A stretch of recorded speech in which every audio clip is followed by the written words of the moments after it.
Ford is putting serious effort into jump-starting the Lincoln brand. Polarizing ads are raising awareness. First things first, no McConaughey jokes. Ultimately, product is paramount. Buyers want crossovers, so the new MKX should be a rainmaker. The outgoing X pretty much looked like a Ford Edge, wearing a fancy grille and taillights, an approach that simply doesn't cut it any longer. As before, MKX and Ford Edge are built on the same architecture, but this time around, the two look and perform completely different from each other.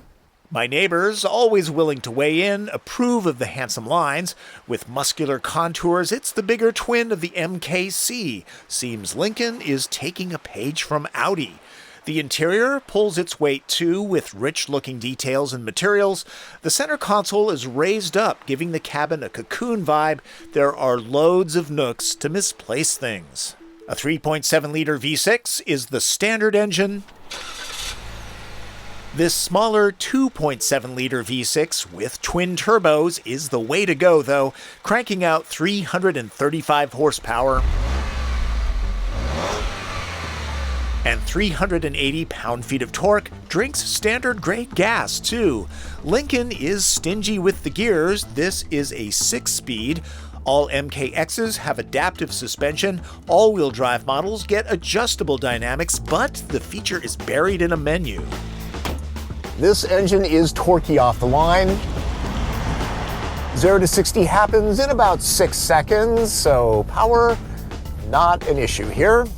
And neither is ride quality, inspired more by Lexus than BMW. Automakers have been chasing sporty driving dynamics for decades now. Here comes a speed bump.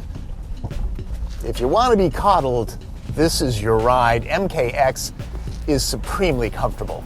Not to be confused with soft or floaty. Visibility is good, and modern safety tech like blind spot warning, automated parking assist, and auto braking is available.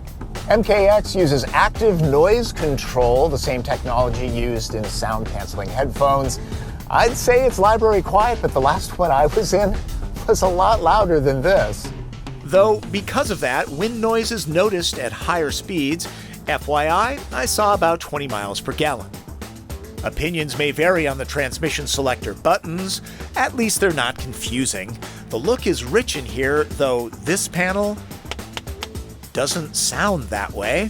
Added to the expected available luxury features of killer sound system, heated wheel, and supportive vented seats is a massage feature strong enough to give a masseuse pause. The camera lens is kept clean, so the around view is always clear. This early production car has the outgoing interface. Make sure you get the revised and much improved Sync 3 system. Space is not an issue back here. The seats recline. They don't slide fore and aft, though. Bottoms can be warmed, devices can be charged, stuff can be stashed. Not only is there room for 3 average adults, the outboard passengers can be protected with belts featuring integrated airbags. There is no third row. MKX can be had with the auto-opening trunk feature, you know, the kind where you wave your foot underneath the bumper and the liftgate magically opens all by itself. Nice to be able to stash small valuables out of sight. Remote seat releases are handy. Too bad MKX does not have 40-20-40 split seats. I would expect to get 9 packs of the 2-ply into a rig this size, so 10 is a pleasant surprise. That brings us to price. Beginning at around $39,000, this one, with all major options, creeps up on 62 large. That's either serious chutzpah for a brand reestablishing itself or delusional. Established players, Audi Q5, BMW X3, and the big kahuna, Lexus RX, cost less. Still, now that the refined MKX stands apart from Edge, I can understand why McConaughey would drive one. In case you'd like to compare the MKX and Edge, I have a review of the Edge Sport that runs with the same 2.7-liter EcoBoost engine as this MKX here on the channel.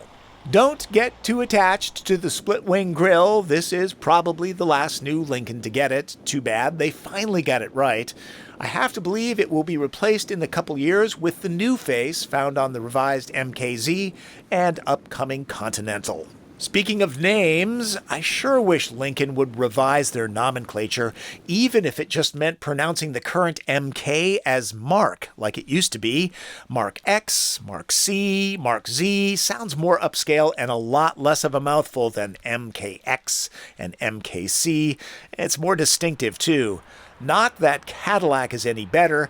They're about to launch the XT5 crossover to compete with this, a name that couldn't be any more generic.